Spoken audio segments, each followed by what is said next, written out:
Assalamualaikum warahmatullahi wabarakatuh. Hai, hello, welcome back to my channel Diriska Kak Gomez. Di video kali ini aku akan ngebahas bagaimana menyikapi sebuah kritikan. Yes. Jadi ceritanya nih guys, kita bincang-bincang santai ya. Aku dengan kamu yang sudah ngeklik video ini, tapi bincangnya kamu responnya itu dalam hati gitu kan, dalam hati. Yes. Komen-komen aja gitu dalam hati. Jadi ceritanya, judul dari video ini bagaimana menyikapi sebuah kritikan. Yes. Sebagai hal yang umum kita ketahui bersama ya, kalau kamu tahu umum diketahui masyarakat itu kritikan ada dua ya sifatnya. Ada yang sifatnya membangun, ada yang sifatnya menjatuhkan. Yes. Tapi semuanya itu baik yang membangun, menjatuhkan itu depend on ourselves ya. Jadi tergantung diri kita, tergantung bagaimana kita merespon kritikan itu. Kalau kita responnya marah-marah ya mungkin marah-marah juga sih, tapi kalau responnya baik-baik, kita evaluasi diri ya mungkin akan berbuah yang lebih baik lagi gitu. Jadi mau sifatnya negatif, positif ya, itu tergantung dari diri kita, tergantung cara kita menyikapi. Yes, kita menyaring karena kita dibekali oleh hati dan pikiran. Ya, kita hidup itu dibekali hati dan pikiran. Ya, hati dan pikiran. Kita gunakan akal kita gunakan hati nurani kita dalam menyikapi sebuah kritikan. Jangan sampai kritikan yang sifatnya sepele kita tuh langsung boom marah gitu, sehingga ya hal-hal sepele saja, sehingga orang yang sulit sekali untuk menerima kritikan itu adalah tipikal orang yang pemarah. Ya, jadi tanda itu orang yang egois, pastikan dia itu pemarah. Guys, buat kamu, yes kamu, kalau lagi dikritik, jangan langsung menganggap kamu benar. Kok aku dikritik? Coba deh, diam dulu sejenak, tarik nafas kamu, dan sadari sebenarnya letak kesalahan aku di mana, terus kenapa aku dikritik.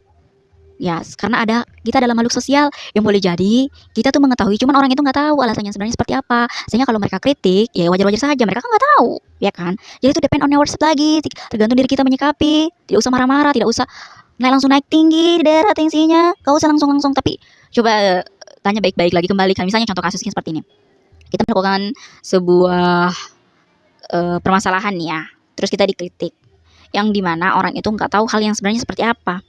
Yang boleh jadi orang yang mengkritik itu dia justru yang salah ya, tapi kan ceritanya dia itu nggak tahu, dia tidak tahu ya. Jadi kita sebagai orang yang dikritik, tapi kita memiliki kebijaksanaan dalam diri kita, sudah menjadi sifat bijaksana. Ingat, sifat kebijaksanaan dalam diri kita. Kalau kita manusia harus dihadirkan itu guys, harus, karena kalau tidak akan mudah sekali kita marah. Yes, karena kalaupun orang mengkritik kita ya, kembali lagi orang itu tidak tahu yang sebenarnya. Jadi tidak usah marah-marah. Kalau ada yang mengkritik kita, mending daripada marah-marah ya, mending banyak-banyak berzikir, banyak-banyak istighfar, astagfirullah ya, itu jauh lebih baik. Sembari kita menjelaskan juga, oh seperti ini Pak Bu, seperti ini kasusnya ya.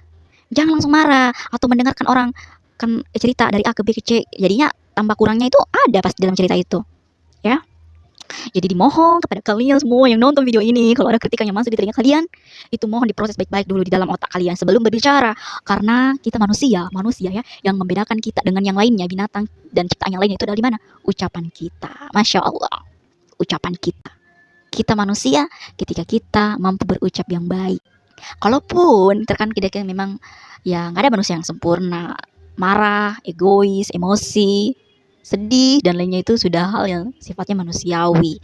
Cuman again ya, setiap harinya itu adalah proses apa?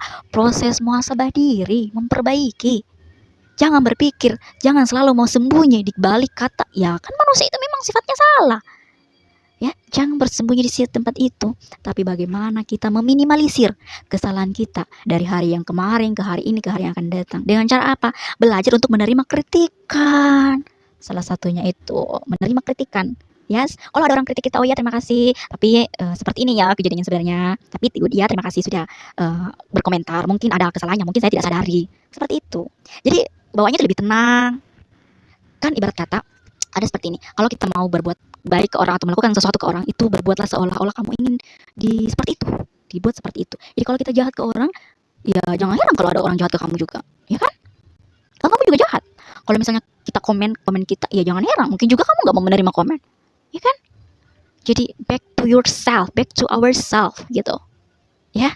Jangan mudah tersulut emosinya kalau ada yang kritik.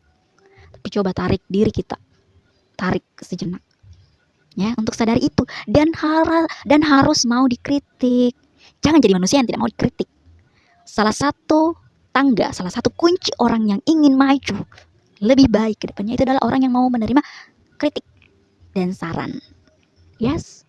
Jangan lagi selalu berpikir seperti ya iya kritik, tapi ya kritik yang membangun juga. Kritik yang sifatnya baik dong. Masa iya saya mau ladenin kritik yang salah? Di balik kritikan yang salah itu coba kamu korek dengan menggunakan akal pikiran yang sehat. Mungkin ada di balik itu, ada di balik kritikan itu yang oh iya memang bagus, seperti oh iya ya, memang bagus juga ya. Tapi bagaimana kalau kita selalu menutup diri, menutup pikiran? Nah itu yang susah kebanyakan orang. Sehingga banyak sekali orang ya nggak baku cerita, nggak baku omong, baku cakap gitu kan, karena lagi marahan misalnya, lagi kesel. Ingat guys, dalam agama itu kita dilarang untuk baku bombe-bombe, ya baku bombe itu istilahnya nggak baku bicara. Kita malah diperintah untuk berlomba-lomba berbuat kebaikan. Di sini penonton aku tahu nggak sih surat Al-Baqarah? Yang ayatnya itu katanya bisa saja aku jadikan kalian itu satu umat saja. Ya ada agama Islam, Kristen, Hindu. Ini aku lari ke agama sedikit ya. Ya bisa saja Allah jadikan seperti itu. Yang Allah suruhkan itu apa? Berlomba-lomba dalam berbuat kebaikan. Tapi memang sih aku akui sulit gitu kan, bagi sebagian orang sulit. Aduh aku nggak mampu bersabar, aku nggak mampu untuk menahan emosi. Aku tuh disentil sedikit aja tuh kayak udah marah. Padahal sepele, ya kan? Tapi begitu. Kalau kita punya kesadaran untuk berbuat baik, untuk sadar, untuk mau menerima kritikan, ada kok jalannya, ada, ringan kok, bisa kok. Cuman kembali lagi tuh ourselves gitu kan, ke diri kita masing-masing. Mau tidak? Kalau mau kenapa masih ngotot untuk bersikeras? Oh, aku nggak salah. Ya kan? Sadar diri dong. Sadar. Bukan orang lain yang akan menanggung dosa kita, bukan orang yang lain yang akan mempertanggungjawabkan apa yang kita perbuat, kita sendiri. Terus kenapa pusing? Memang kamu punya tanggung jawab gitu. Ada istilah kayak gini, kita tuh nggak punya tanggung jawab terhadap apa yang orang lain pikirkan terhadap kita. Yang mau kita pertanggungjawabkan adalah apa yang kita pikirkan terhadap orang lain dan apa yang kita lakukan terhadap orang lain. Itu sesimpel itu. Simple. Tapi kenapa susah? Karena kamu egois.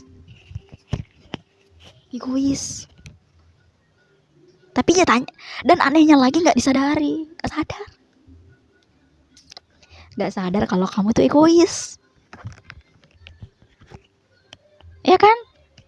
Semuanya tuh merasa benar aja. Apalagi mau jadi pemimpin. Kunci utama yang harus dimiliki pemimpin sifatnya itu seperti apa? Harus menerima kritikan, ya kan? Menjadi pemimpin itu ada banyak loh, diri sendiri, orang lain, dan banyak. Oke, jadi sekian yang dapat saya sampaikan. Jangan lupa like, comment, and subscribe. See you to the next my video. Bye bye.